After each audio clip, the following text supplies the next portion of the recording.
So types of hot water services, mains pressure hot water services, which is by and large the vast majority of hot water services you'll be considering. Low pressure hot water services, so for people in rural areas, particularly if they've got, in hills, they've got header tanks, that sort of thing, where they're not providing pressure from an electric pump. Continuous flow hot water services or instantaneous. Heat exchange, free outlet, and heat pump hot water services. So heat pump are more actually we'll get into those.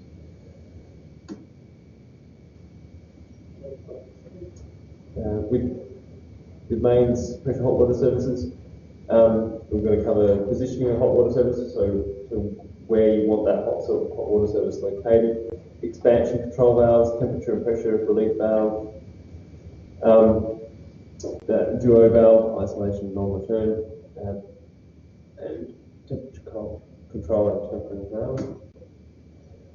So temperature and pressure relief valve, that's a valve to ensure that you don't have your hot water service blowing up in case there is overheating or too much pressure inside the unit. Was that the hot water service blow up? Really? It's exploded, like. Right. The electric storage? Or? Yeah, well, I don't know what happened, but eventually got an upgrade to exploding. Good fun. Like, isn't that there, so that doesn't happen? It is there, so that doesn't happen. But You should be resolved. Yeah. So when you go to buy your hot water service, you get given information on servicing that and when you should be checking these valves. Basically, the way you go is a little cam lock type pressure relief. So this little brass cam lock on there enables you to pull it back, open it up, and relieve some of that pressure and check that it works.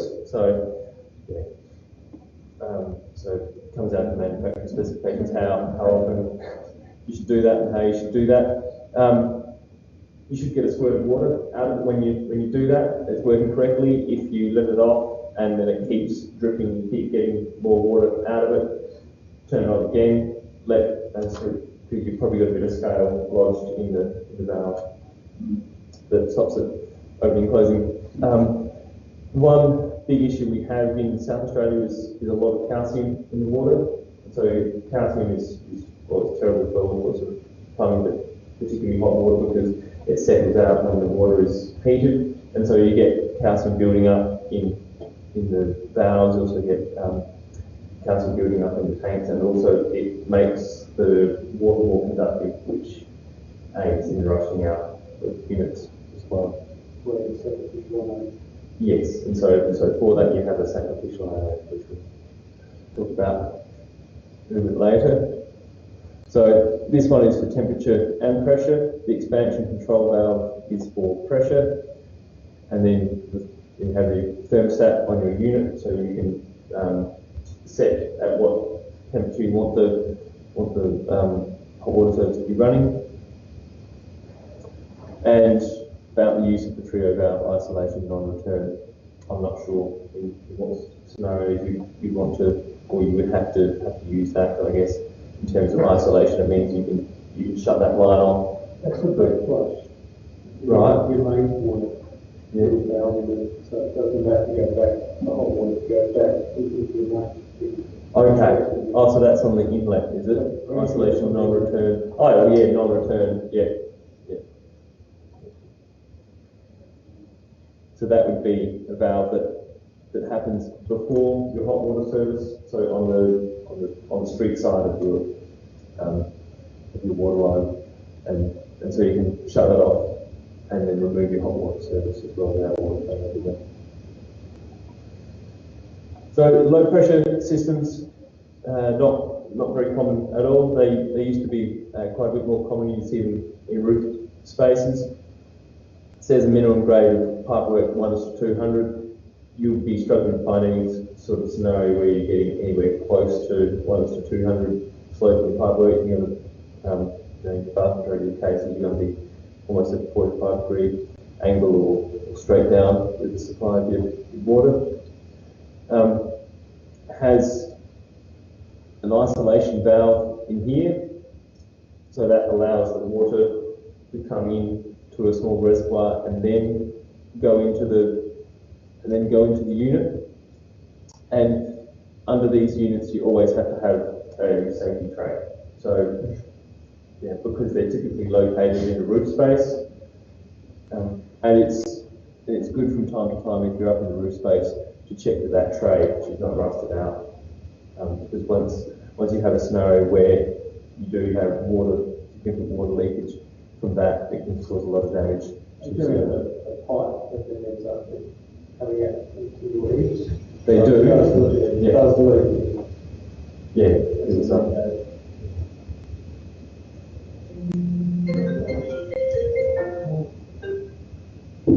So that's a cross-sectional view of the low-pressure hot water service. So very simple setup. We have our bowl float here and system. So just like in a toilet, when that water level drops, the bowl float or the float valve drops with that water level, fills this up, and that water via head pressure travels into the tank, gets warmed up by the element as controlled by the thermostat, and then you have your hot water outlet at the top. So, as is the principle with the vast majority of units, you have cold water entry at the bottom, hot water exit at the top, because as we learned before, cold water pushes hot water up, and then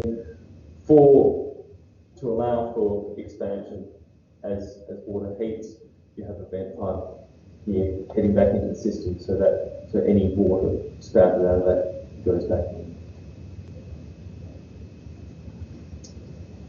Continuous flow hot water services. Particularly good idea for intermittent use.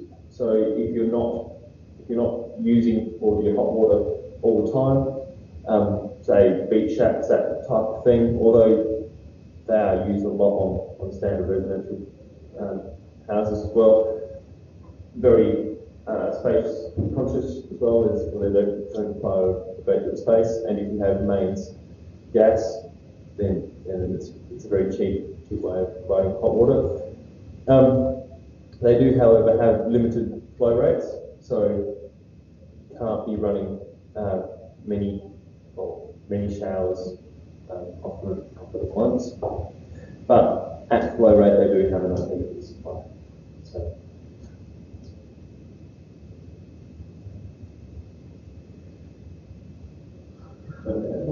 Yeah. Oh, I don't know. See, I didn't put this together. In fact, I think it's somebody. It was a guest lecturer or somebody who had this. I tried to make sense of it. That was a waste of time. So internal wear with a continuous flow.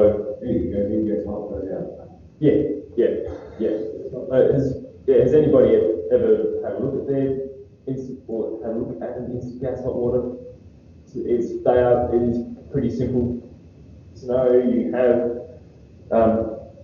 water that comes in a radiator type fashion with your copper tubing and your various radiator grills. Off of that, you have a mechanism that senses when the water pressure is low and water starts heading through. Then the gas starts up and you get gas heat straight under your radiator, and it heats that water just as it goes through the flame. It's really that simple.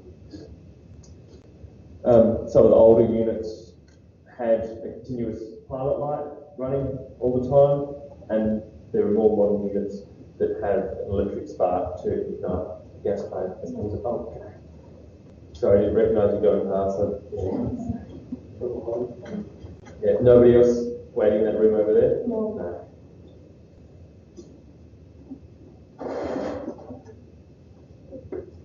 So onto heat exchange. This is a system which I haven't seen before, and I don't actually know what type scenarios you're using them, but can be, it says here they can be used for low temperatures like 40 to 50 degrees. So it's where don't want very hot water. It says they're usually commercial. It works off the principle that you have copper tubing in a cylindrical fashion in a bath of hot water, so that hot water is heated, and then the cold water comes through in copper tubing, picks up that heat as it flows through the copper tubing, and then goes to the hot water outlet. So you have a continuous store of hot water, and then that heat is taken away as the cold water flows through there. That's the insides of that heat exchange unit.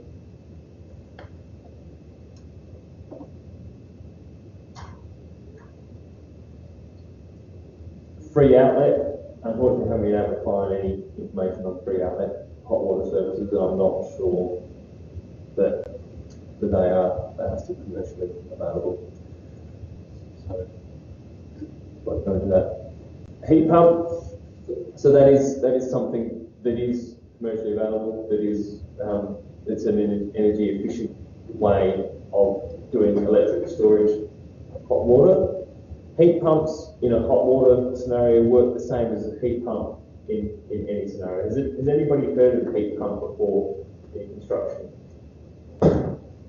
So the principles, the way a heat pump works is through expansion and contraction. In this case, it's through expansion and contraction of water.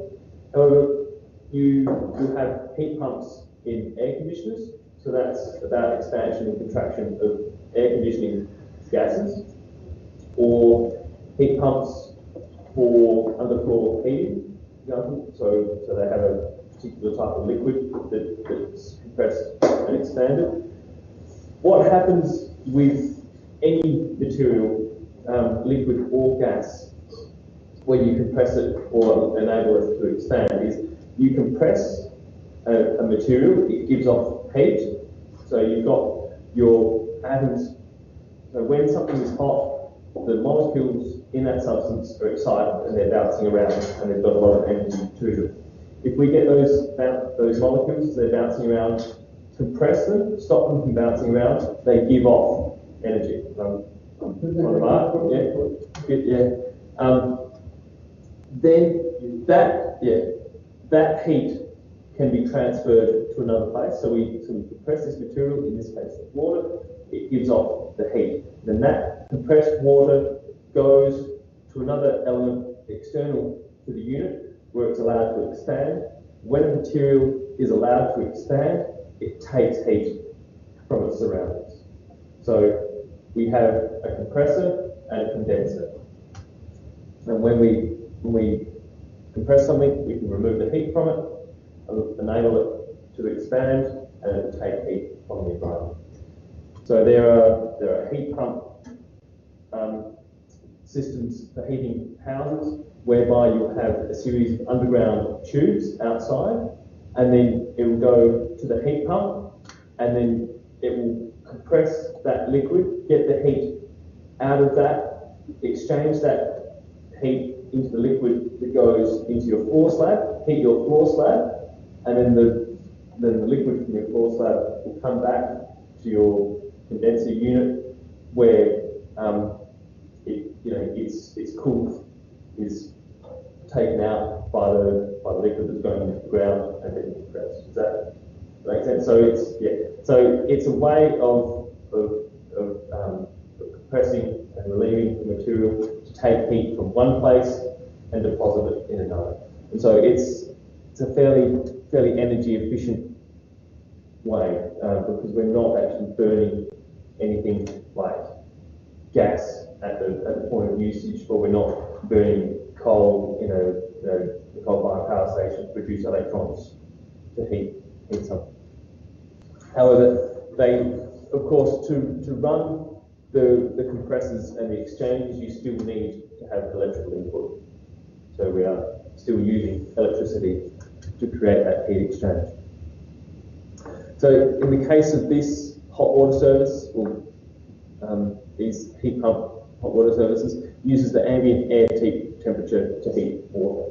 So the hotter your ambient air temperature, the easier it is going to be for that heat pump to heat the water. However, heat, or the energy molecules, exists really at any temperature. So even if it's minus 10 degrees or something, you can still use a heat pump to extract heat from the atmosphere. Just the unit is going to have to work a lot harder to maintain those temperatures in the water. Could you potentially use the heat in your roof cavity? Yeah. To feed that system? Certainly, yeah. I don't know of any systems designed to do that, but I think, yeah. I guess you have to do that via ductwork.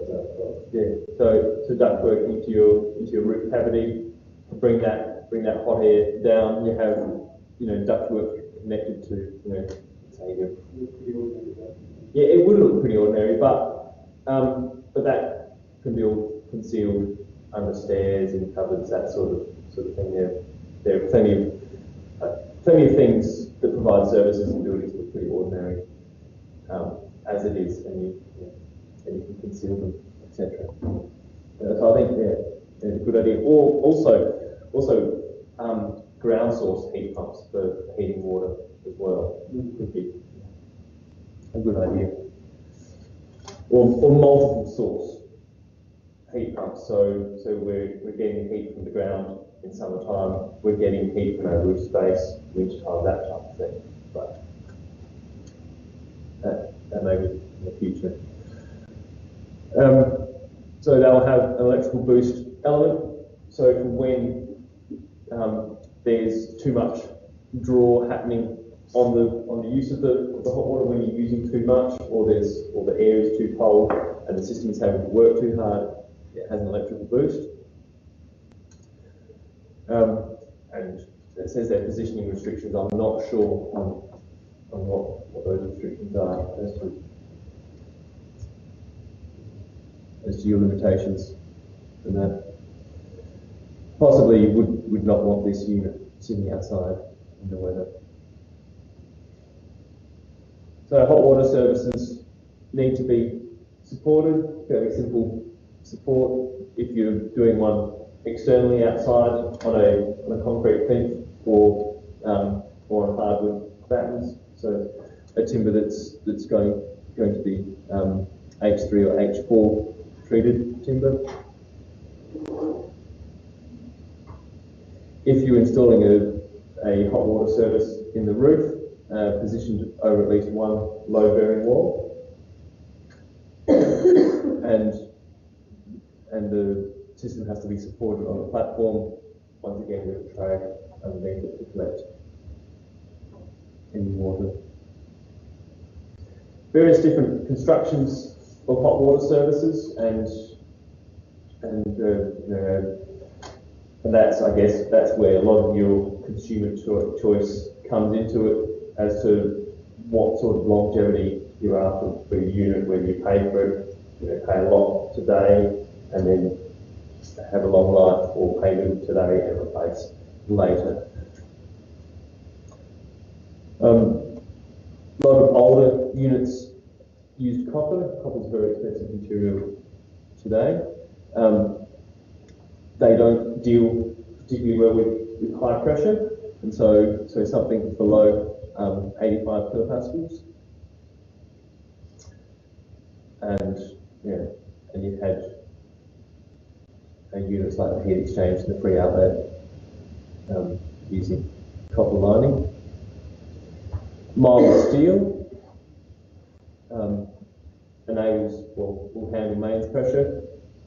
It will have an enamel lining to it to stop it from rusting, and a sacrificial anode also in there to stop it from rusting. Does anybody know, or can anybody explain a sacrificial anode and how that works?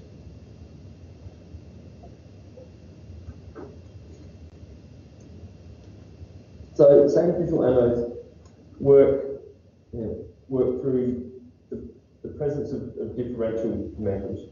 So some metals are more reactive than others and will oxidize very easily. So they have free electrons, and they will give up those electrons, or they will bond very easily to oxygen when they've got their free electrons. And so for a sacrificial anode, we've got mild steel as our case in there. We want to find a metal which is far more reactive than mild steel. So, I can't think of the name of the index off the top of my head. The galvanic scale, galvanic scale or galvanic series. So for metals that are not very reactive, they're called noble, and the metals that are more reactive are less noble. And so they're higher on the galvanic scale, aren't they, than less noble, I think. And so your mild steel is, or let's say for all intents and purposes, it's about in the middle. We want to get a metal which is less noble, so something that reacts or will oxidize very quickly and will keep taking free electrons from that mild steel. So we need a connection between the two metals. So we need an electrical connection between the two metals.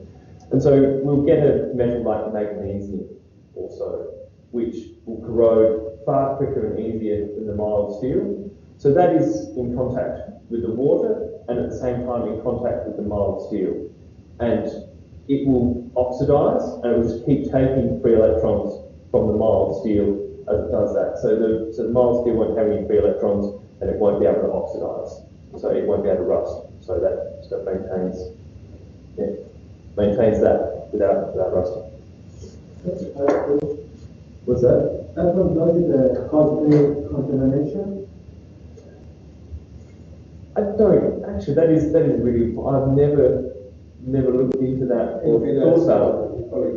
It's not worth that out. Yeah, and also I guess there would, not that I've ever looked into it, but it certainly makes sense that we use metals in there that we use in our bodies anyhow. So the magnesium is one of them. Zinc is used a lot, not necessarily for that, but So, I think the other one is basically zinc. Surely they wasn't supposed to name or something. No, well, that's it, yeah. Cadmium, mercury, Well, yeah. But there is, I think in old galvanizing there's cadmium, but that's something completely different. But you metals like magnesium and zinc, they're also important to our bodies in what sort of concentration, etc. you shouldn't drink the hot water out of the tap. It's hot water. I think but it's got to be the standard. You're better off using cold water and hot pipes rather than hot water and hot pipes. If you're going to drink it, it's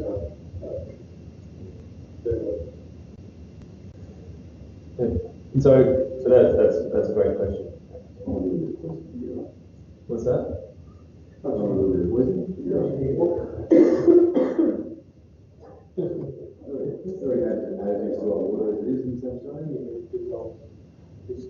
Yeah, but I think it is important to be conscious of what goes in there.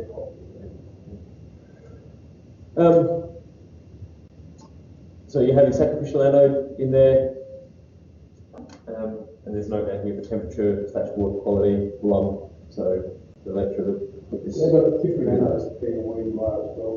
Right. Yeah.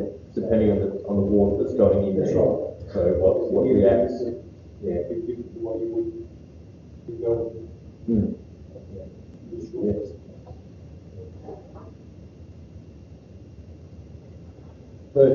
Or you can go with a stainless steel construction. So it's going to be more expensive. So with marine grade stainless steel. The L grade. Right. And what's the benefit of low carbon? It doesn't form carbohydrates. Then there's less carbon in there, which means they form carbohydrates corrode. So marine grade would be all 316L. Yeah. Low carbon. Yes. Yeah. But an even lower carbon than 316. It's 316L. Oh, 316L. Yeah. So what's that? All right. So yeah. So 316 is not related to the carbon content. No, to the L. 316 is Yeah. related to the nickel. Yeah. Right. And then you've got L, low carbon. Yeah, it's the L, 316, it's low carbon. Yeah, and that's a better one to go for than the plain 316. These days it's not much difference in price.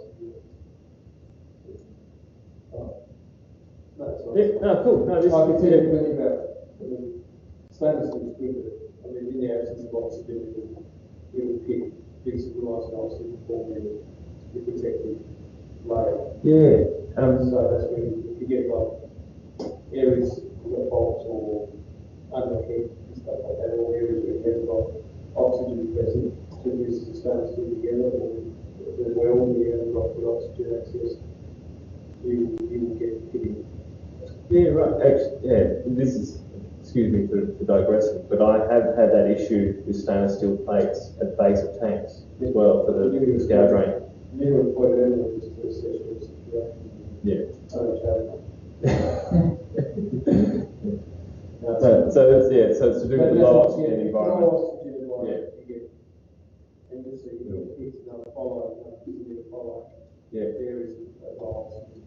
Yeah. Okay. So it's important, that's why we worry stainless steel, it's important to clean the weld, to make sure that it's smooth and free. It may, it may never happen, but the chances are that you get an issue. Yeah, right. So you could decrease the life of your stainless steel by painting it, or by covering it in a scenario where. There's moisture in there. It's never going to have moisture in the foundation. But if you've got quite big, if you can get moisture in that, it's weird. It's just Yeah. you have two joints next to each other, exactly the same conditions, and one's going right down the way. Yeah. So it's complex scenario. Probably the same. If the two plates straight from here, why is that? Yeah. On that part, Yeah. No, but I have seen pitting in stainless steel plates I've pulled out of old tanks. Yeah. What in stainless steel stains less? Yes. Not stain proof. Yeah. Thanks for so stainless steel construction, longer lasting, don't require a sacrificial anode, and a lighter weight units. Various different energy sources for your hot water services. So there's electricity, gas, and renewable. So renewable, it's got sunshine next to it. Basically, that's what's firing a lot of our renewable. Jay. Jamestown battery. Also, there are wood-fired hot water services as well. By no means common at all. My neighbours have wood-fired hot water services.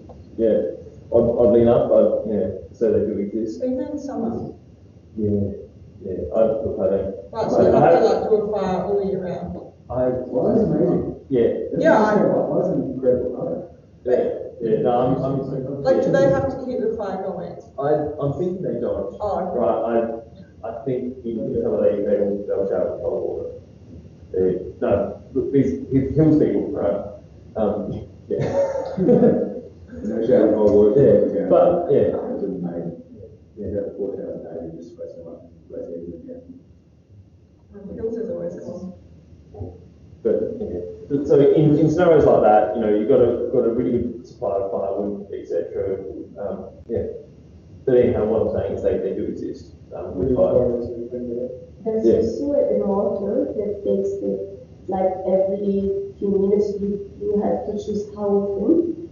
It's like a armor, artificial armor, and it gets one little piece and put into the fire to keep it running, and you don't have to stay there and put the wood yourself. And usually it's like outside the house, and it works outside. It's not into a main room, so when it's summer you can still use it. It's used in the mountains where I live. And in winter they use it to heat the house as well. Because there's like a part that gets the heater on, I don't know how to say, but it moves it into the different bedrooms. Yes, yeah. So you have pipe work and radiators, and that is. There is a place I saw, it was about a month ago now, a fellow building. I didn't really quiz him on it. I didn't have much time to talk to him, but he was putting in a wood-fired furnace in the basement of a new build, and I assume it must be something like that with an arm, and he's just got a hopper for all the timber, and from his bucket on his front end loader, he just a bucket full of wood, tip it into the hopper every now and again for running the furnace in the basement. So I assume it's going to be something like that. But also what I've seen quite a lot are just simple wetback systems on the back of wood-fired stoves as well. So we have that a fair bit. Well, not in Australia, particularly in the hills, people have wood-fired stoves and a wetback system, which is just like a radiator on the back of your wood-fired stove, and you have a little module there that assesses the temperature of the water.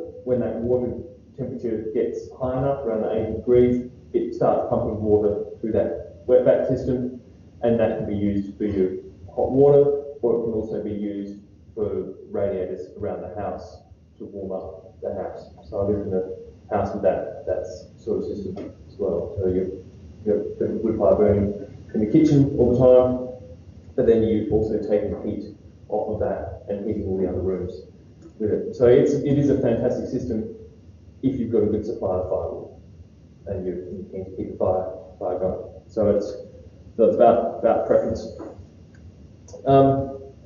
But back onto our main sources of energy for hot water services, electricity. So usually storage heated with 24-hour capacity. It says they're comparatively energy expensive. Because of the huge energy use of electric hot water systems, it is very restricted as to what hot water systems you can buy now, because they do have to have a certain energy rating, and they have to. There are small scale technology certificates that are. What's that? STCs.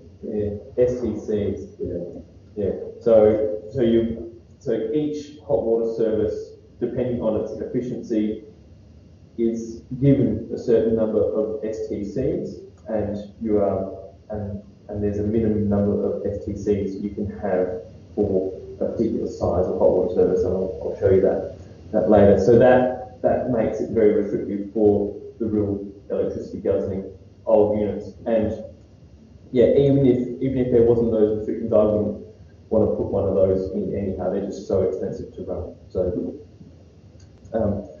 Isn't that a J-code? So as in night rates? Yeah. Yes, that does. And it's still quite actually, I haven't looked into energy prices for a few years now, but last, when I was concerned about that, it was still about half the cost, like night tariffs were about half the cost of your day tariffs. And it's about half the price.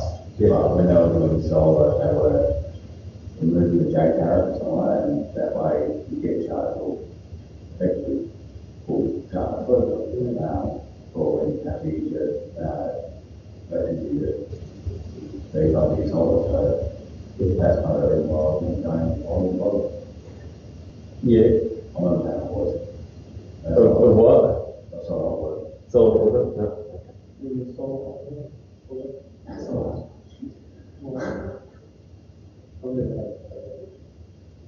I've installed the fence. I've switched off the fence. And I sold the one Has anybody looked at their electricity rates recently?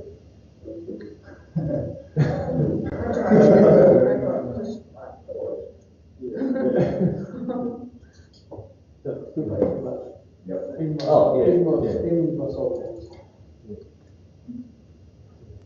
But a lot of the electricity storage units did work on that principle of having that J tariff. So it's about when electricity is cheap at night time because you don't have a lot of industry drawing down on the grid. They heat the hot water and then it stores, 200 litres, 300 litres, 400 litres, whatever size system you've got of hot water in an insulated drum like that. And then you use that hot water whenever you want to, but it has a timer that switches on for that. And when you run out, it's cold. Oh yes, and when you run out, that's it. And you have to wait for the next morning. Yeah, or you go to your meter box and you flip the thing to make it go on during the daytime and spend a lot of money to heat the water up. But it's not an issue that people really, that many people have to deal with now, or less and less people have to deal with now. You get power. What's that? You get power. Possibly, well, it's above my face power, so I won't go into that. So apart from energy, gas is a source of energy for heating hot water, and you can also do a storage gas hot water system. So you have a bulk amount which is heated up, and then you draw down on that. So you might want to use a system like that, where you're going to have to require really high flows. Or actually, I'm not sure about the cost of them as well. They're possibly cheaper than the instant gas units. But very popular one for running on gas are these instant gas units, because it produces as much hot water as you need.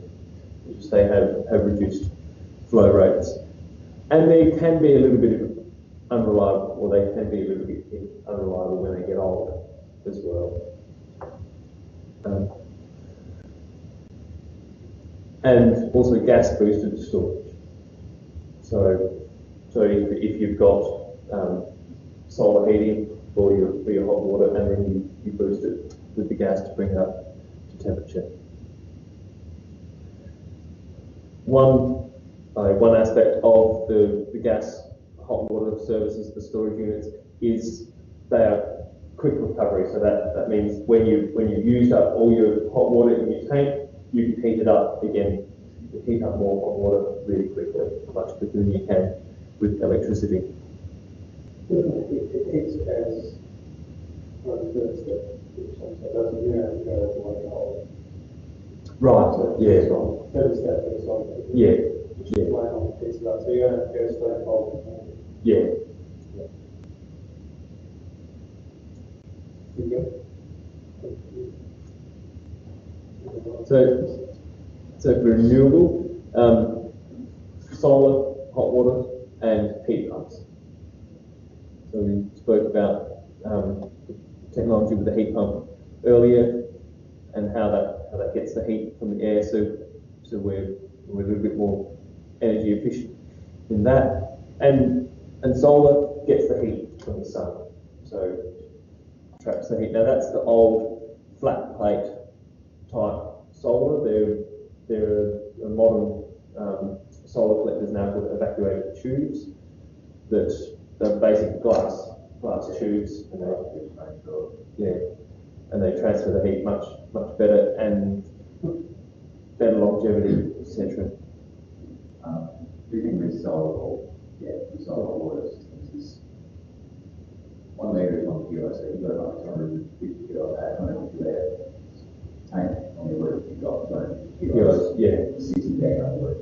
Yeah. So, that's another thing about solar and solar water particulars, and what size system you get, is that's the whole, like the tanks and just table half the wide, and having all that weight concentrated in one small area is a little bit there's no weight structure on your roof.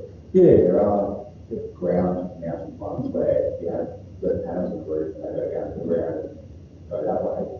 But we'll use that those ones because it's just more attractive. Further hot water travel together, they want that push that.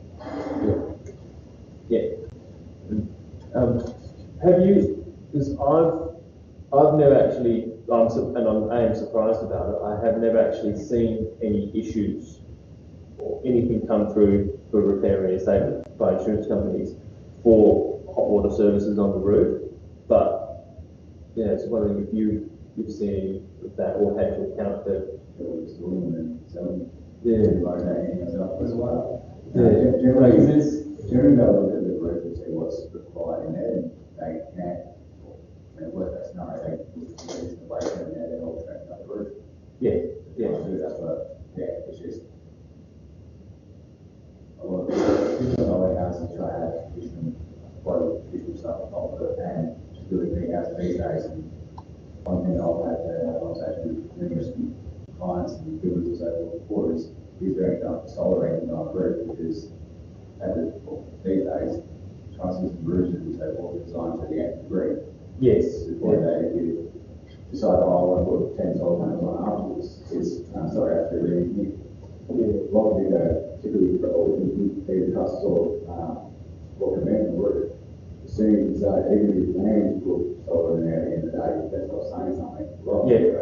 That way, you go, it's cement proof for it, you don't have any issues. Otherwise, I mean, that would be an extra $20 worth of material and labour and everything. You could put that in. Whereas if you don't do it, you have to go to the council, get certificated for engineers, and it's all $33,000 $4,000. So you can get stuff on the roof. Yeah, better off not get that. Yeah, I think with your standard solar panels, it's not a great issue. I can't think of what solar panels weigh, but they don't weigh very much. 22 kilos a square metre. Generally, about 30 kilos. Yeah.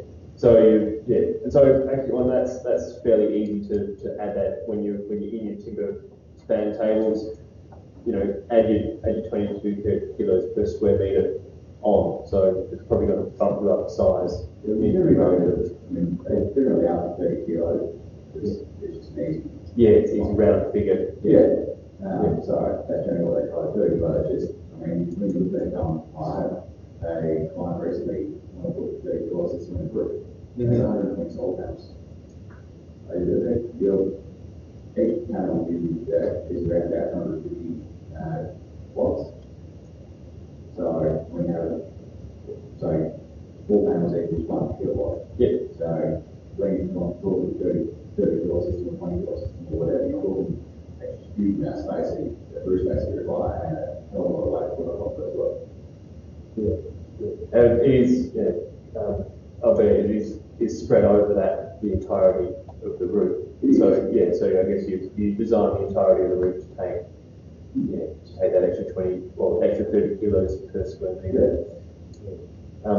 But when you've got like a couple of hot water systems like that, where you've got a storage tank on top of your roof, the Dean said it could be 250 kilos or more, then you do really have to design for that and think about how that load can be transferred through to the floor. So you've got the panels themselves, which they're sometimes made with a glass tube as well. So you've got the water running through the glass tube as well as what's in the tank. Plus the additional material and everything that we have to do the tanks and that panel as well. So effectively it's 200 kilo a later system you do it for 50 kilo plus. And then and add 2 installers up there, weighing 90 kilos each or something like that. You've got a significant pod load there that needs to be strutted back to something solid. So a load bearing wall or something like that. Yeah, there are certainly ways of stiffening rafters. So by joining rafters onto the side of other rafters and screw fixing at I think it's generally 80 mil centres that's the engineer. What's that? The scat members inside. What members? Sorry? Scat member. What's a scat member? That will use. Right. Yes. Okay. Yeah. So typically those rafter stiffening details are used for when you're pitching a pergola off a fascia or something like that, but can also be used for a scenario like this. Or I think is it tie bolt trusses where you've got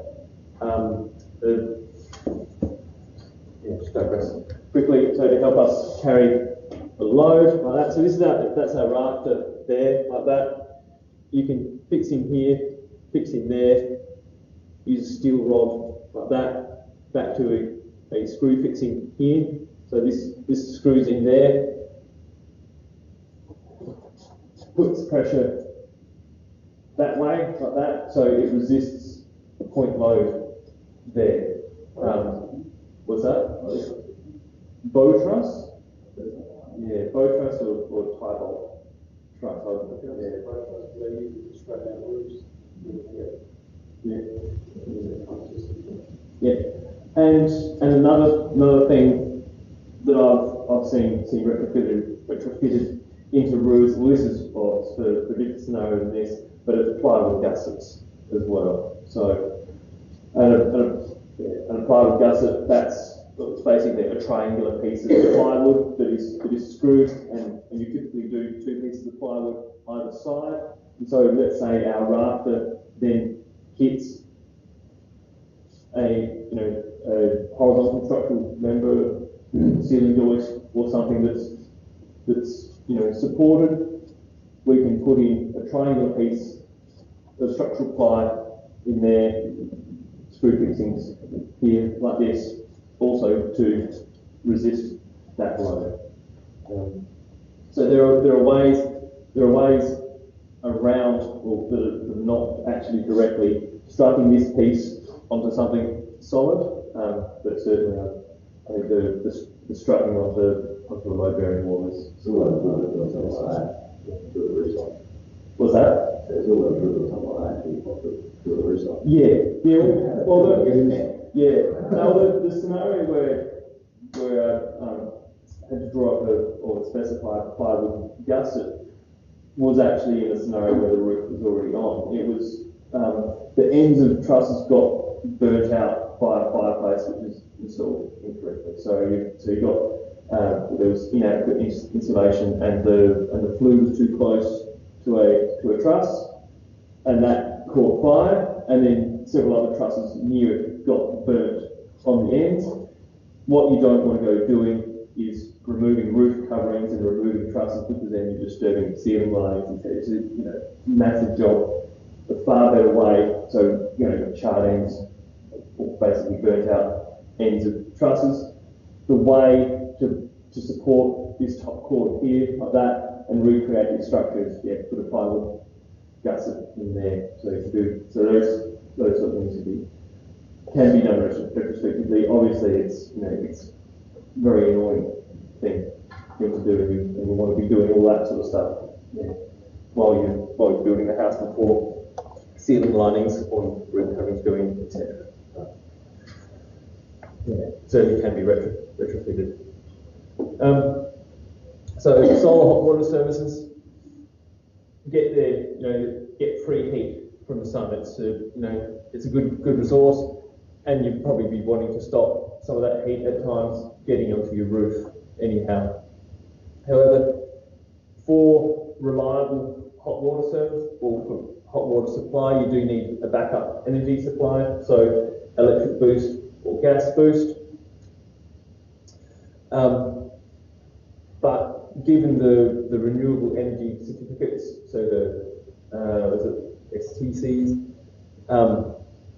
and that's the federal government rebates and state government rebates have made solar hot water services much cheaper. So they split the cost with you. What's that? And then everybody pays for it. Yeah, exactly. So you pay for it by your taxes, and then you get solar water services cheaper. Everyone has got solar water service taken off the subsidised. Yeah, exactly. So it's carrot and stick, but it's mostly carrot. Various different forms of solar hot water services. So the one we were looking at previously was the coupled system, where you've got the tank and the panels right next to each other. There are other types. So this one, the thermo-siphon vented system, is where you're using the concept of cold water pushing hot water up, cold water comes from the bottom of the tank here, goes to our solar collector, gets heated, and it starts pushing that hot water up, and that hot water goes back into our storage tank, and we have the heat or the hot water aggregating toward the top where it's drawn out for use in the house. So that's not actively pumped. So it's so low pressure lines here. Once again, a header tank or system like the low pressure roof storage electric hot water service, and with a float valve in there as well. So very similar technology for our storage, but then using the thermocycling effect to create the hot water. So the close coupled system with the storage tank and the solar collectors on the roof together. Yeah, more restrictive. So like in this scenario, you've got to have your panels facing north, so you get adequate coverage in the morning and in the evening. But if you don't have a roof slope facing north, well then you've got to have the scenario of a standoff bracket, a large support for carrying that unit and transferring those loads to your roof.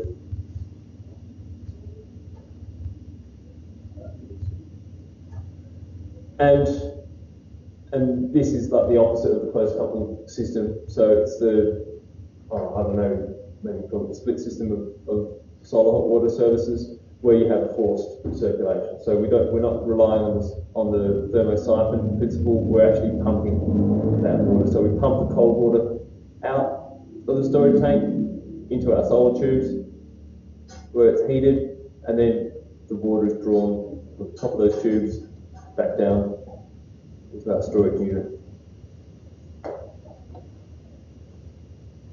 So it's a diagram of the evacuated glass tube, gas boosted storage, forced circulation system. So we've got the evacuated tube, which is a more efficient way of collecting heat, but they're also more resilient units as well, last longer, with a storage and gas boost.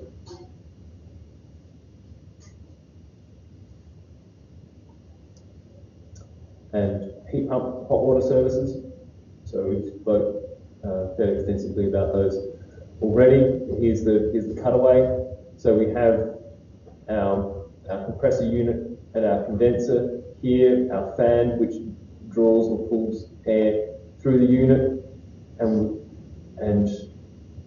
as the gas expands, it takes in heat, and then it's compressed, in these, what do we call these condensers on the side of the tank. So it gives out its heat into the tank, and then that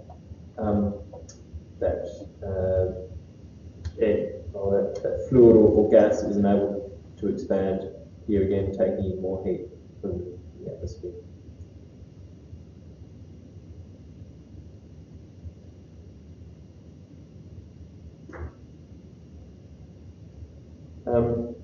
Hot water services can be put in multiple installations. So for when you have high use hot water,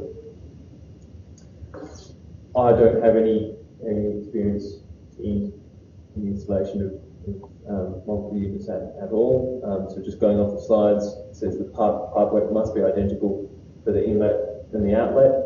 I guess you don't want differing sizes or runs of pipe, because then you have a bias towards one unit over the other, and you keep drawing from one unit.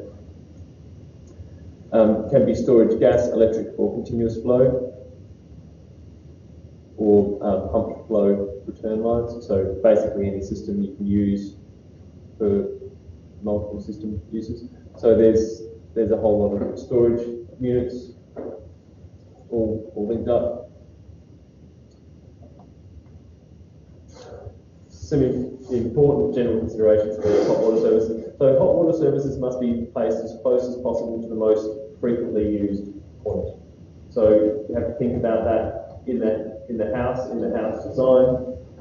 So kitchen and then bathroom. So yeah, what's that? Yeah, well, it's a really good thing in your house design to aggregate your hot water use areas as best you can as well. It's good for both water usage and for energy usage, because that that amount of water that you waste until you're getting the hot water through, if you can minimise that. So all that cold water you pour out as you turn on the hot water, that was water which was heated previously, and that is wasted energy, and it's also wasted water.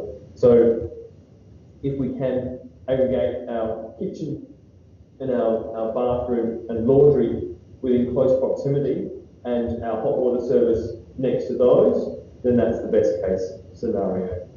If we do have a scenario whereby we have kitchen and bathrooms in separate areas, we want to place a hot water service in a situation where it's closer to the kitchen, but is also still quite close to all the bathrooms, or to as many bathrooms as you can.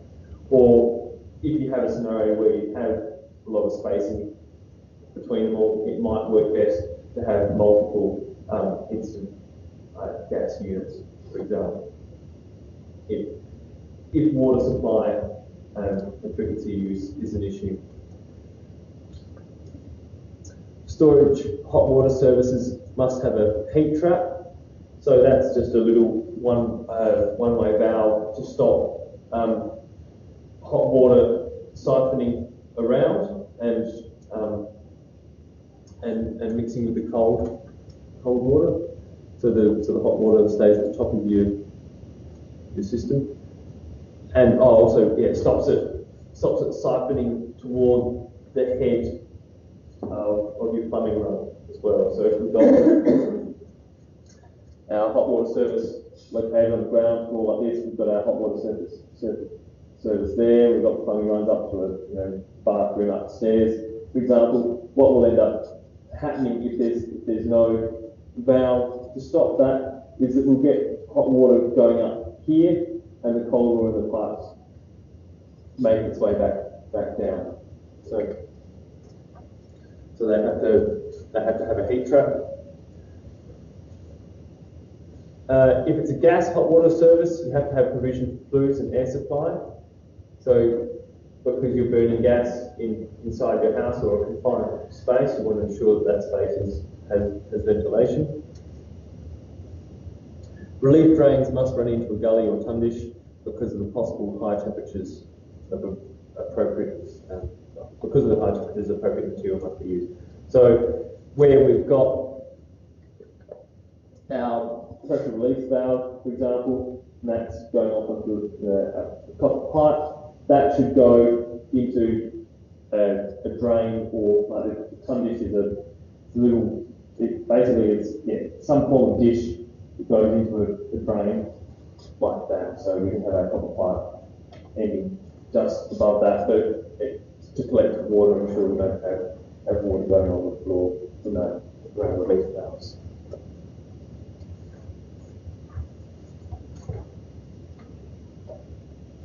In regards to insulation of the pipework, the first 500 millimetres from the outlet of a hot water service, or 150 millimetres down the vertical leg of a heat trap, must be insulated. All exposed pipework beneath a kitchen sink needs to be insulated. All valves attached to the hot water service. All flow and return lines of a solar hot water service need to be insulated. You wouldn't get a very effective hot water or solar hot water service if you didn't insulate the flow and return lines. And all flow and return lines on a circulated system.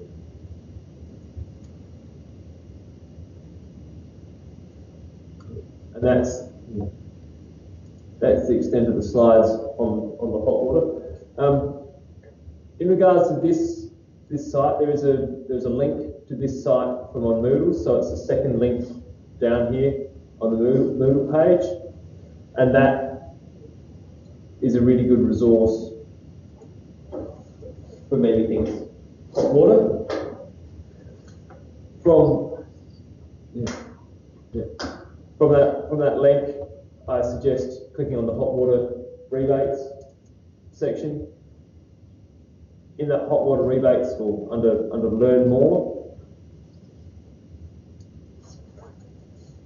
there are quite a few good resources that you're heading on. Yeah, that's right. So, guide to hot water installation.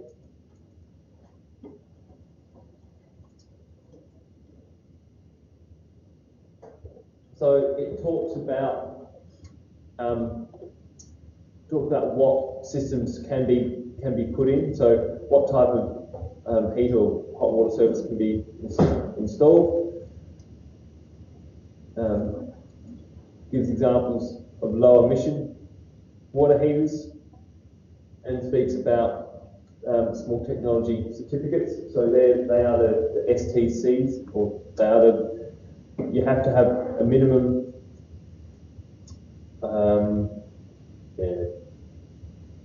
So a minimum of, so for a small storage hot water service, have to have 17 for zone 3 and 16 for zone 4.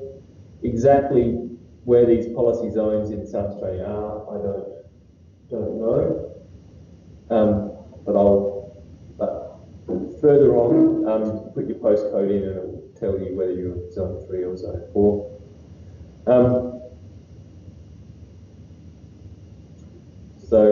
So that's good to read through. Installations excluded from requirements. That basically is installations there are no requirements for non-residential use, so commercial use, or if it's wood fired.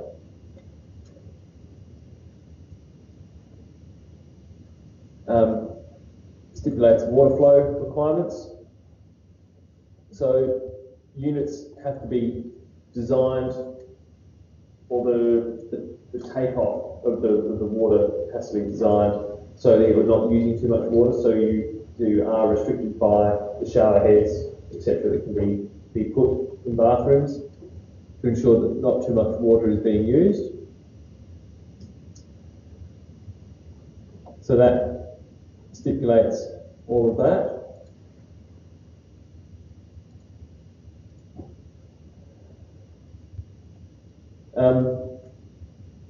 This is a link to which explains federal government solar hot water rebates.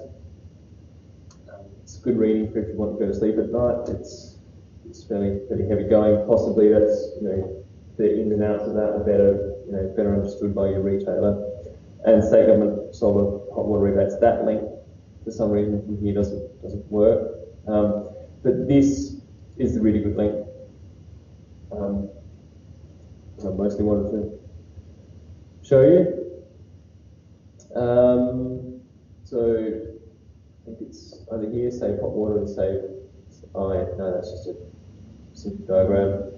Things about fixed leaking taps, all that sort of stuff. That's fairly no-brainer. Next one, buying a new heater and its running costs.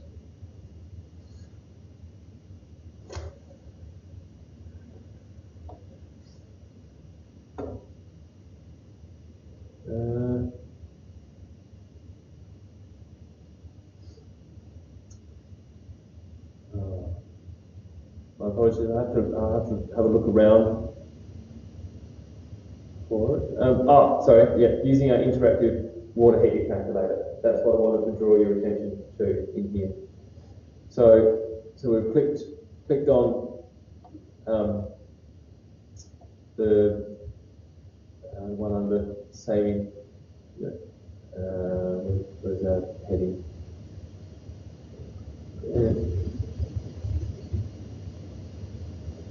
Water heater running costs. So click on the water heater calculator,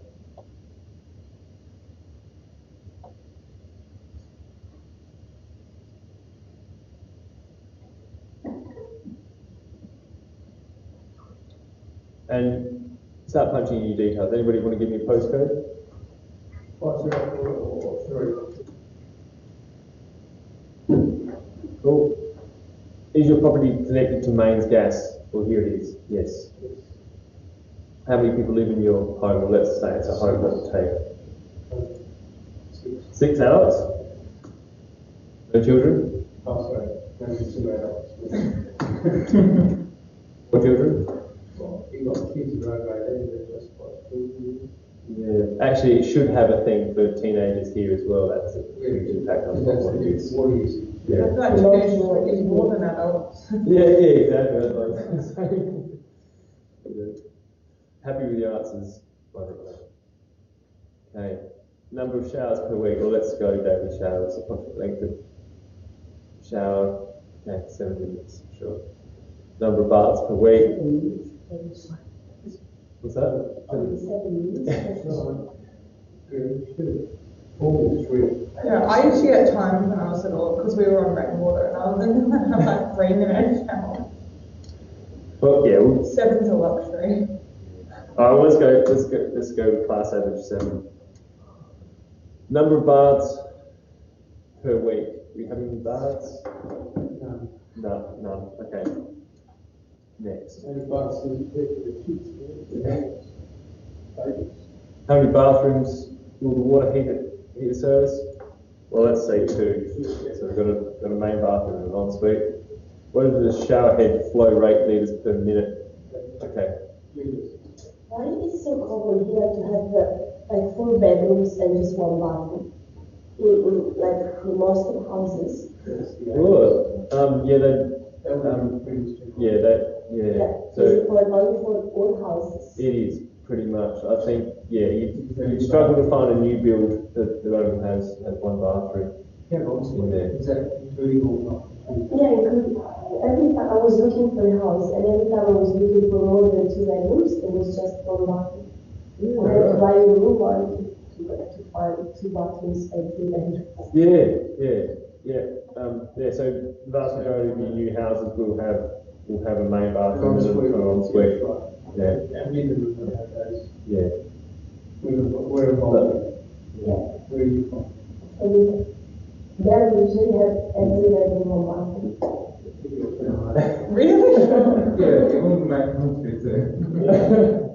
A bathroom per bedroom. Yeah, that's all institutes. That's because they got Yeah, space. No, that's the opposite. Normally it's in more floors. And usually if you have 3 bedrooms, you usually have at least 2 bathrooms where you have the bedrooms. Yeah. And sometimes a bathroom downstairs.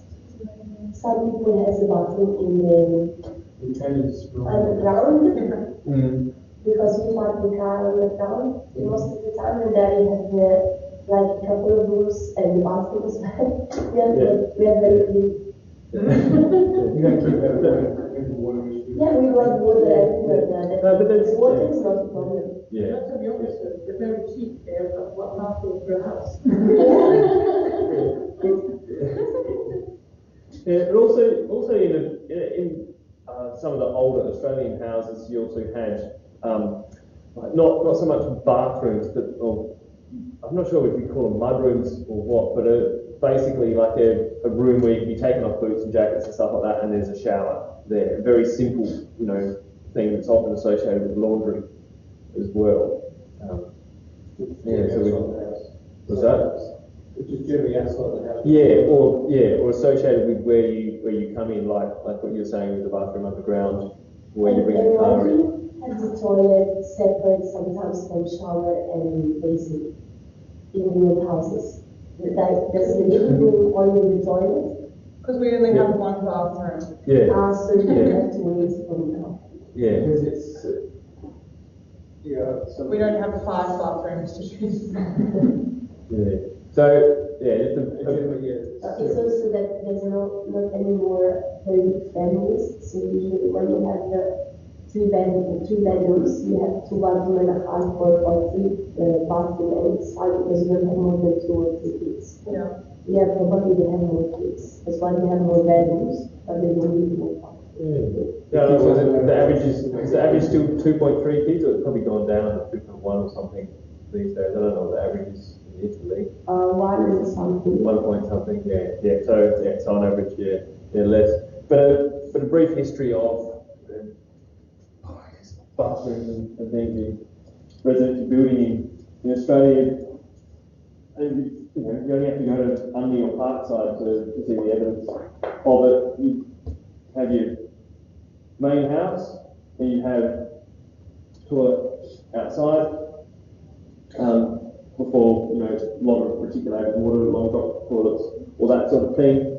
Then, and depending on when you did it, in the 1930s or so, people brought their bathrooms inside, had toilet, shower, and basin all in the bathroom, and then after that, that sort of system persisted to the 1960s or so, or sometimes you had bathroom and then separate toilet like this type thing. And then it was about in the 80s or so we started doing the three-way bathroom where we had toilet here, vanity there, and then shower, bath, etc.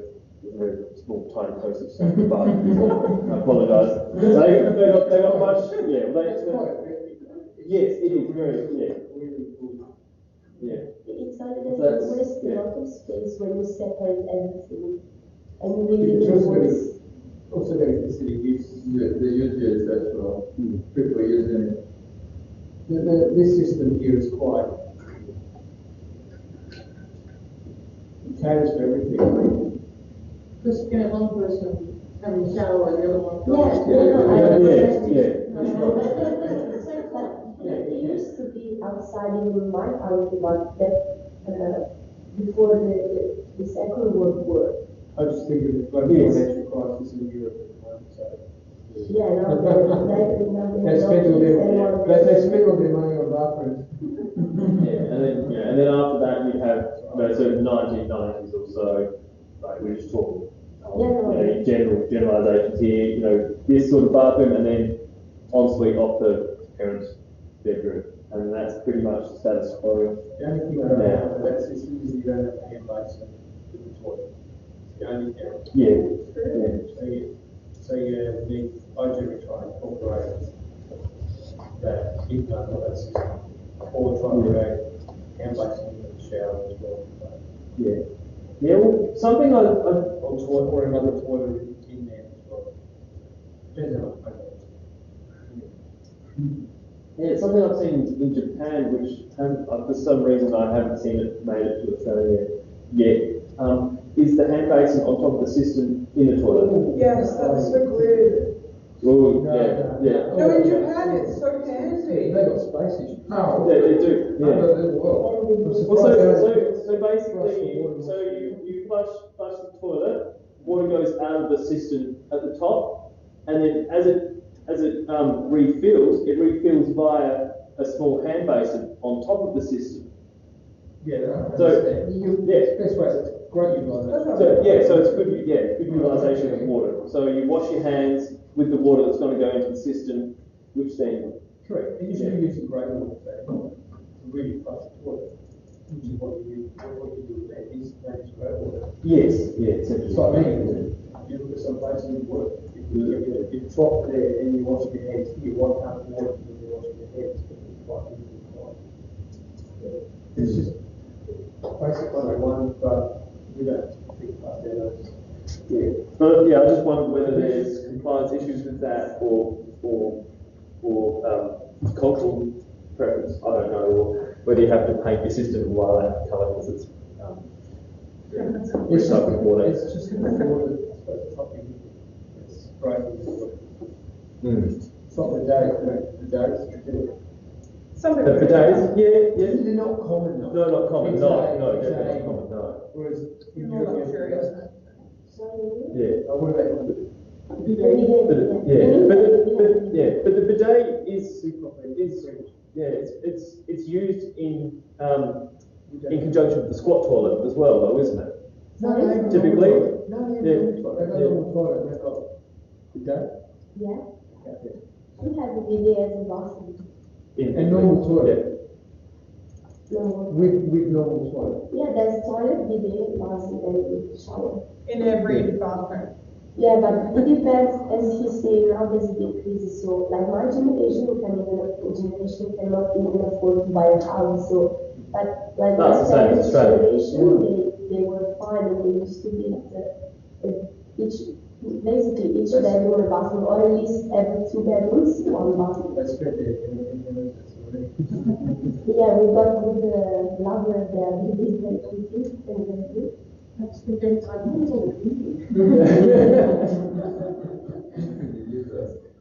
Won't get into that. Alright, so back to our hot water calculator. So how many sinks full of hot water are used in the kitchen each week? They're washing the dishes twice a day? 14? I have no idea.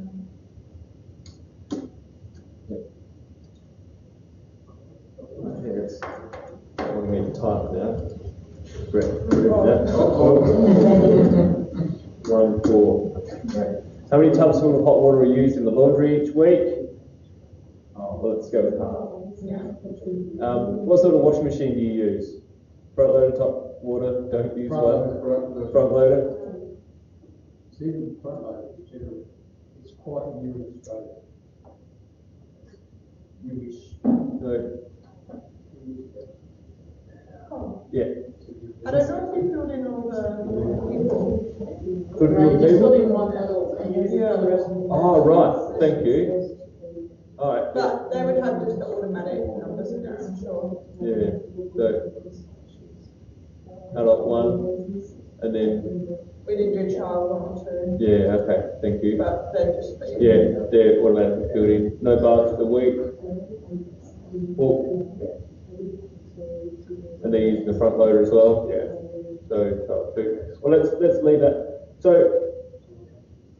you can click on, your water heater options, but automatically it calculates this, and this is the, I think the fantastic thing of this comparison generator is that it gives you your anticipated 12-year running costs plus your upfront cost.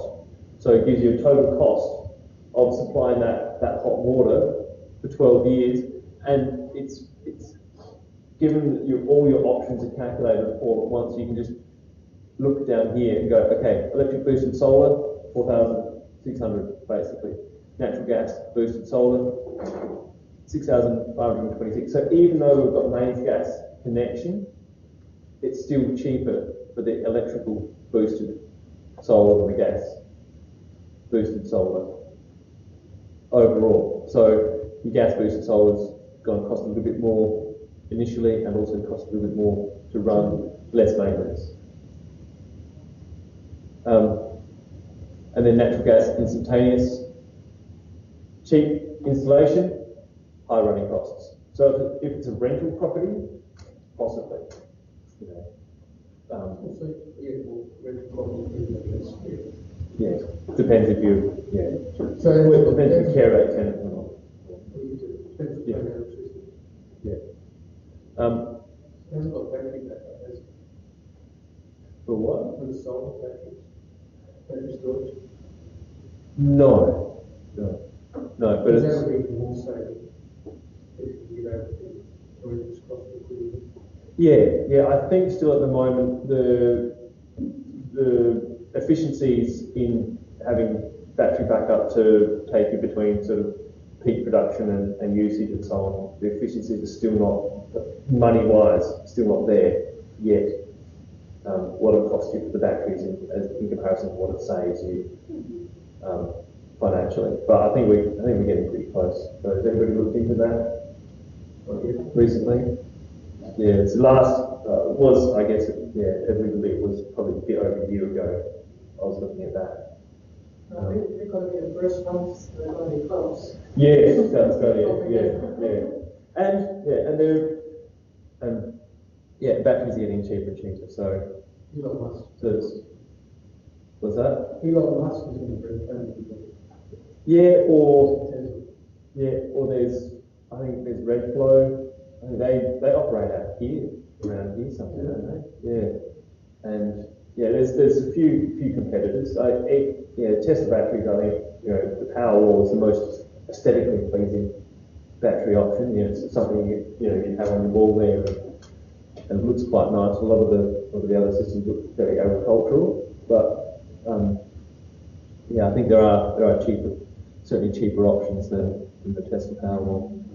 Well, Tesla's not the best part of the market either. Right. Yeah, it's not. No, I don't know why, but it's part of it. But yeah, so basically you've got your comparison here, which makes it incredibly simple for you. So even though yes, heat pumps are efficient use, in the long run you're going to be paying twice as much for purchasing and running your heat pump as you are for your electric boosted solar. No, some reasons you wouldn't go with electric boosted solar. On the north side of your house, you have massive trees on your neighbour's property. You don't get any sunlight on your roof for your solar system. Hamilton, the rooftops or whatever, these solar panels. The tiles. Yeah, for photovoltaics. Yeah. You can give it as much as the black one, but you can have the Yeah. Yeah, quite expensive currently.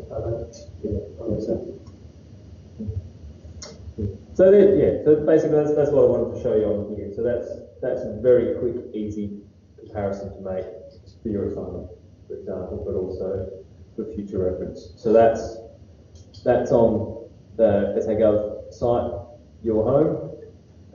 The links to that from Moodle. So go into hot water systems in SA Hot Water, and then it was under hot water rebates. Learn more.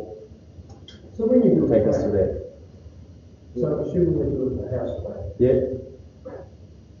do you go into that detail? Is the architect go into that detail? The location of the hot water service and I'm talking about the whole recommendation of hot water service. I don't know. I guess you should, as the architect or designer, because you are going to have to think about when you do your building design, you have to think about the hot water service, where it's going to be located, and Correct. And what type of unit does work for that scenario, because you're going to have to build in some structural. The problem is you always give the builder. The builder doesn't always apply.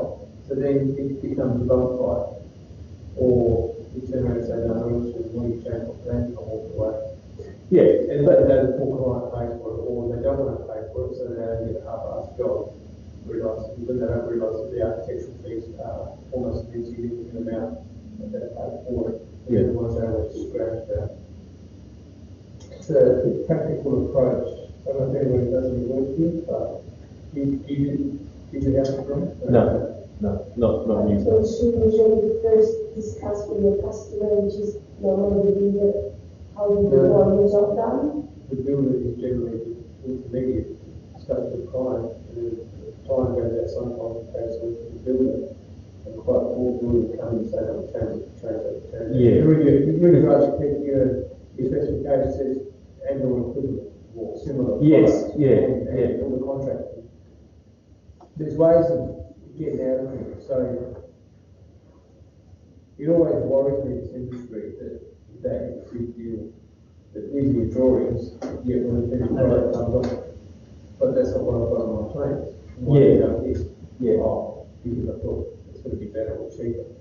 Yeah. And it's the whole industry here. There's no system, there's no follow through, and there's no policy afterwards. I mean, I'll give you an example. Student council down here at Belfast Council, 14 movers. We paid for movers once for overlooking issues. Yeah, it cost us $10,000. The owners pulled them out after this on the property. Yeah. Let's do that. sorry, Yeah, you look. but it's true. Yeah, so I guess you're going to have issues like that as long as there's motivation for builders to be using one product over another, and there is going to be, because builders have their suppliers, they have their associations, they are able to get good deals on certain things, and so basically it then comes down to communication. So Or people go to China, they get your equivalent product that looks the same, that doesn't perform the same.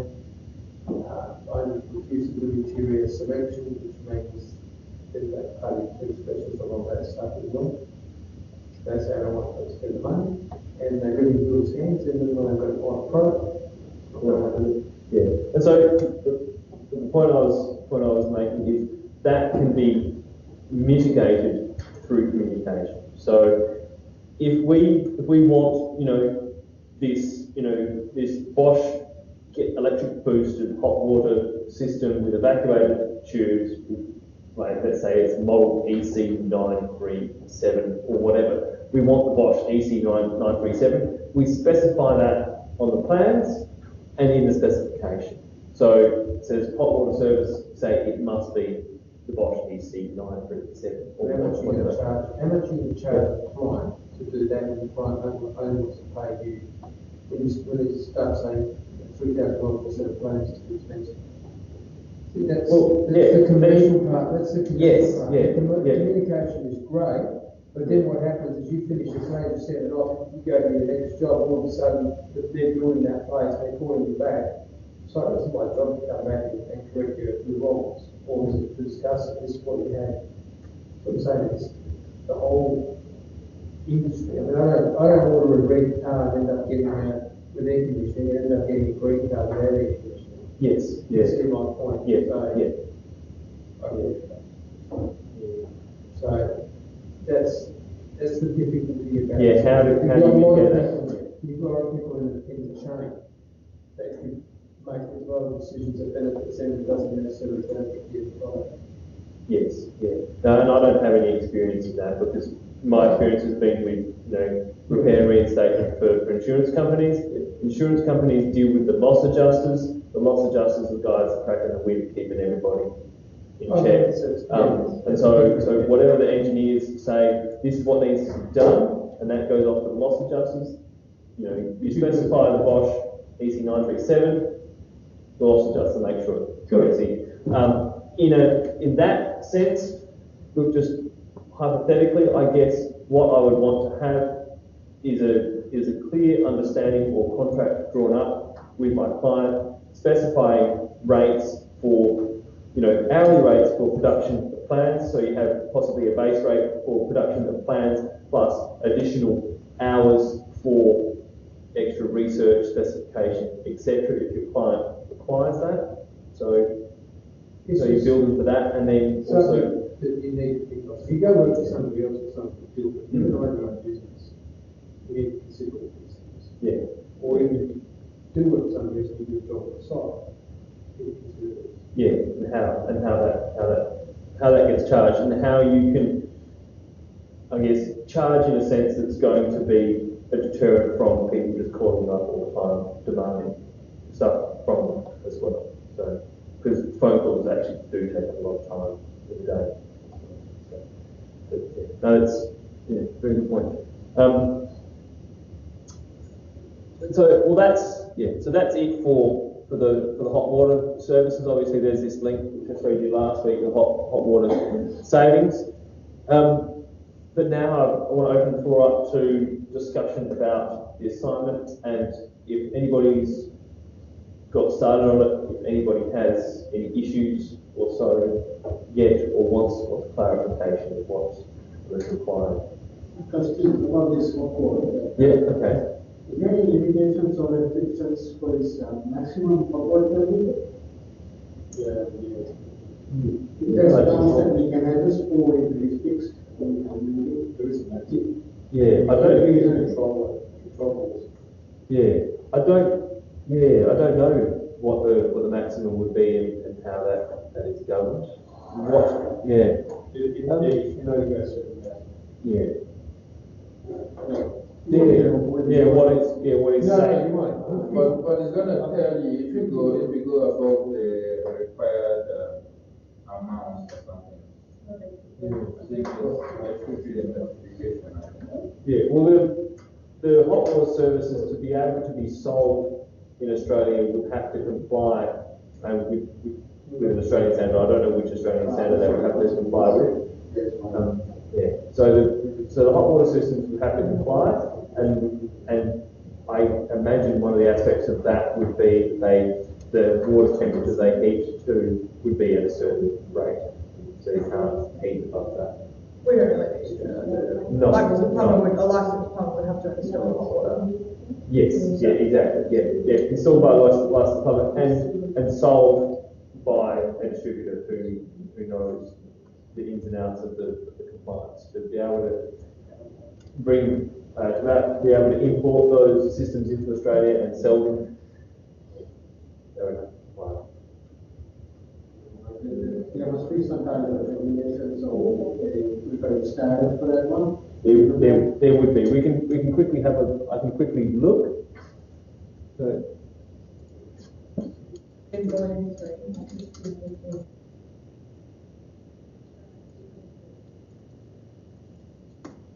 Volume 3. Volume 3. Is that the? Of the National Construction Code. Yes. Not really? There's one yes for public division. Yes, but does it? Yeah, possibly it would give us some. Wouldn't plumbers have their own code? No. Code anyways? There are several codes.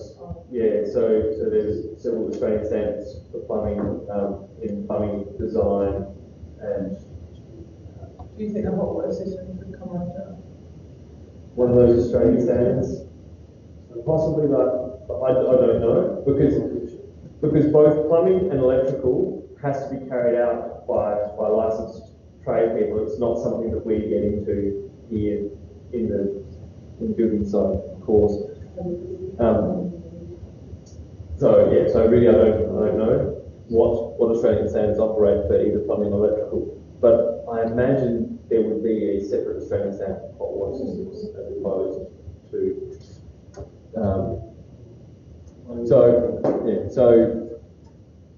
so 4.52.2 2010 gas-fired hot water heaters for water supply.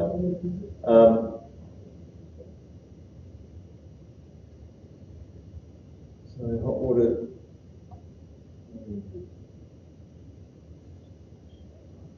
So we've got separate Australian standards for gas-fired, separate Australian standards for solid hot water. I know the plumbing standards are like, Yeah. Location installation of gas continuous flow hot water systems. Again, another Australian standard.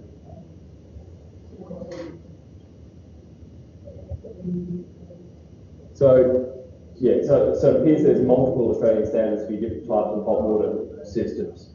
And so if it's a gas one, would be gas-fired hot water heaters. What's the maximum temperature would be specified in that Australian standard? And you can't it's all controlled by your service standard. Yes, yes. Everybody control of it. Yeah, controlling the bathroom. Yeah. Yes, the bathroom. Okay. Any assignment related? Oh, any questions actually? But, hot water assignment related. With that category.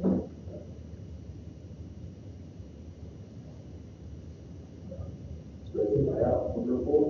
What's the layout of the report? Format. Okay. Yeah.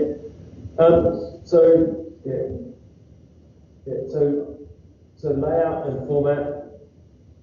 Basically, the headings. Which I'll for that where's moving on? Oh, here we go. Move that to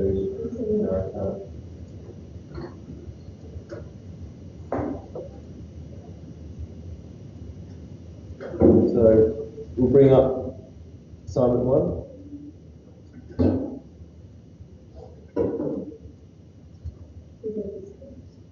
So in terms of layout, I would be having the report in 3 sections. Well, structural options, cladding options, and service options. So think about splitting it up into 3 main headings. For that, I would produce an introduction explaining what the report covers. So something that spells out, this is what I'm doing. So the intention of this report is to compare and evaluate structural options, cladding options, and service options for the dwelling specified below, and include a picture of the dwelling, to be redesigned as a permanent structure. So I'd give that introduction about what's happening in the report, and then go on to create 3 main headings: structural options, cladding options, service options. Under those 3 headings, so under structural options, I would have subheadings of roof, walls, and floor. So let's say we've gone structural options, subheading roof. Under that subheading, then I would grab all of these dot points as subheadings to that roof. So I've got that roof, subheadings of aesthetic properties, maintenance requirements, fire resistant properties, and address each one of those. So, and does that, yeah, and that is how I would like. And so, if you follow that system, I think you've done a large part of the work that's actually required in putting the report together. Once you've got all of your headings in place and your report structure in place, it's about filling in the information. So we start by, so we've got structure, roof, and then I'll go conventional timber framing, for example. So you can have several options. We've got conventional timber framing. We've got truss, like timber trusses. We've got light gauge steel framing. We can go structural insulated panels. We can go hot roll portal framing. So we've got many different options we can choose from there. Let's go timber. So we go roof, timber structure, and then I'll talk about the aesthetic properties of timber. So primarily in the roof space, for timber roof, aesthetics are not an issue because the roof structure is hidden. However, in certain circumstances, the client may wish, express timber, structure like exposed truss or PVC or something like that. And for that, you talk about having dressed timber, having aesthetically pleasing timber to be used in those scenarios, etc. And that's aesthetics covered, just like that. And so grab these dot points. So for roof, we go timber, and then grab these dot points under timber, and then we go roof, steel, grab those dot points again, fill that in. So that's the structure I would adopt. One of those points is durability. Yeah. I think that's something like points. Yeah. So for not every material, so these dot points will not be important for every material. So for durability, you can say, for in a roof, if a roof is constructed properly and it doesn't have any egress of moisture, and we've got effective termite barriers, well then timber is going to be highly durable. If timber is protected well, it will be highly durable, and that's all you need to say in regards to durability. And you can say very much the same thing for steel as well. So if it's adequately covered, if it's... So the one will be more relevant for the floor structure, probably. Yes, yeah.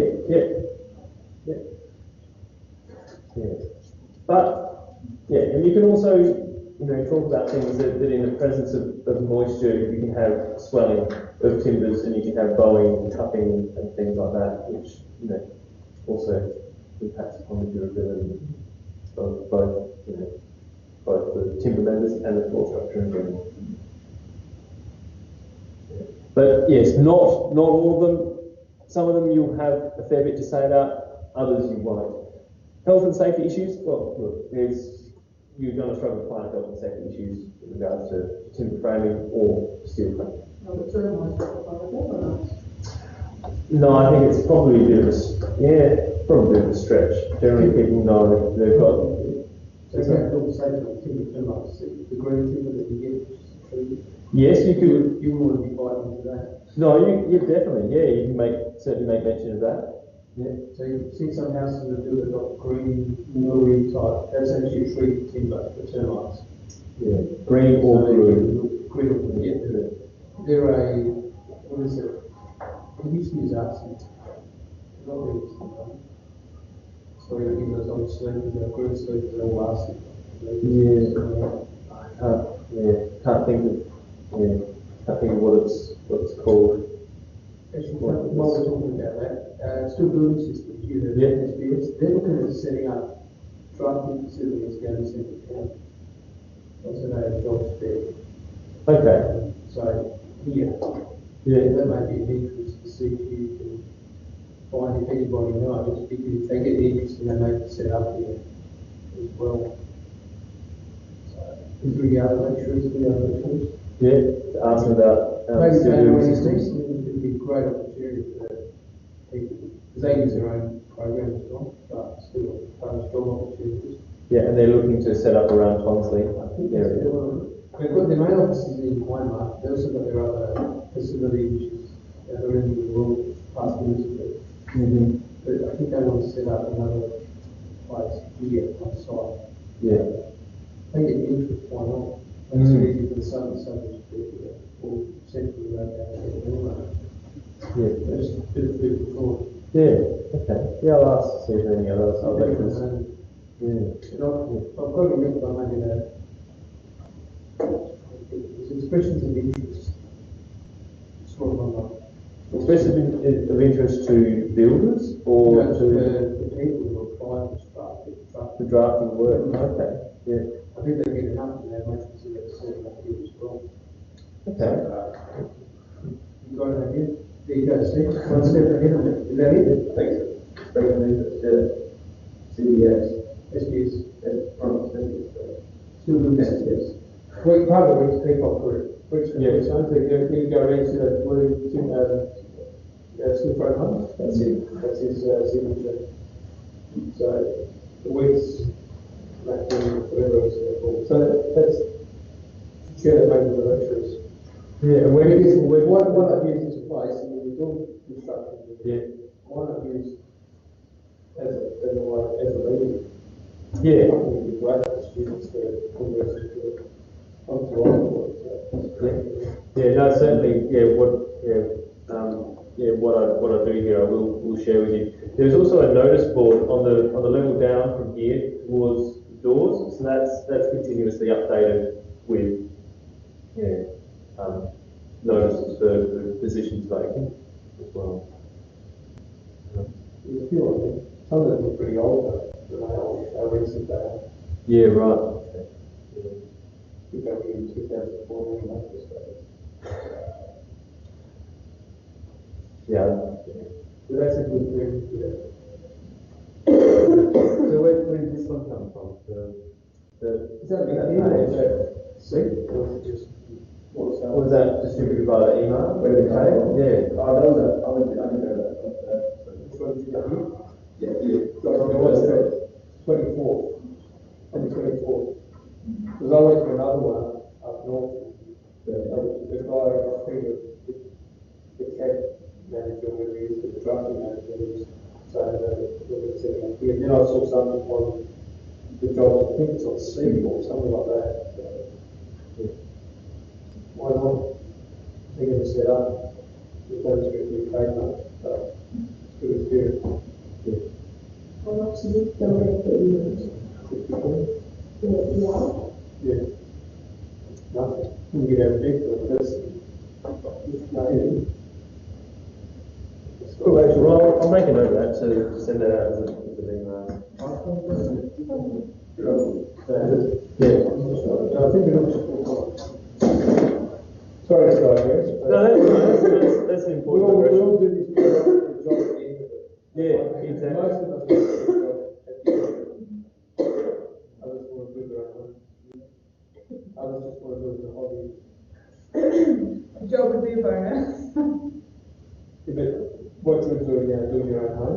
get more exposure and experience than anybody just with designing and then building. I've seen a lot of architects design houses that have no idea what they're doing because they themselves have never personally built. Until you build, when you're on the other side of the fence, you can never appreciate the pain and suffering that an idea. There's a lot of like practical learning that. Yeah, you get a lot out of it. Do I make so far? Yeah, it's true, yeah. I do another 5 years. That's good. Just get wrinkled.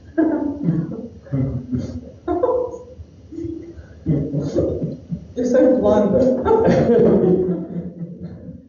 Right, any other questions in regards to the assignment? No, I'm going to get started in amongst everything. Yeah. Who can do mine? I'll give you some money.